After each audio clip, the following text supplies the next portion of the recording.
Hello. হ্যাঁ, মোজাম্মেল ক। ও কাকু, একটু হ্যাঁ, আমারে কইয়া দেন যে মাইনসে কয় মায়ের পায়ের নিচে সন্তানের জান্নাত, হয়। কিন্তু মাও বড় বাপও বড়। এখন মুই কারে কি কমু কন? তাই মায়ের পায়ের নিচে জান্নাত হয়, তার বাপের পরিচয় কি আছে? এখন বেটা, আবার বাপের পায়ের নিচে যদি জান্নাত হয়, তার মায়ের পায়ের নিচে কি আছে? এই জিনিসটা তোমার বুঝে এখন আচ্ছা এটা কইতাছি। মুই এখন বুঝি না দেখে আপনি জিজ্ঞেসি। হয় হয়।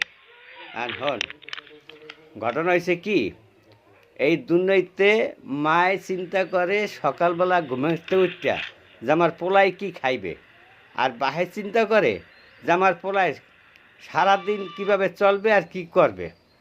কথা কি কইছি বুঝছো?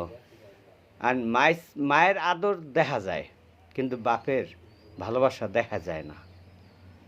ওই মায়ের কান্নাটা সবাই চোখে পড়ে, কিন্তু বাপেও যে কান্দে এই জিনিসটা মানুষ বুঝতে পারে না। মায়ের চিন্তা করে আমার সন্তান আজকে সারাদিনকে খাইবে, আর বাহে চিন্তা করে যে আমার সন্তান সারা জীবন কি খাইবে। মায়ের চিন্তা করে যে আমার সন্তান কেমনে চলবে, আর বাহে চিন্তা করে আমার সন্তানের ভবিষ্যৎ কী হইবে।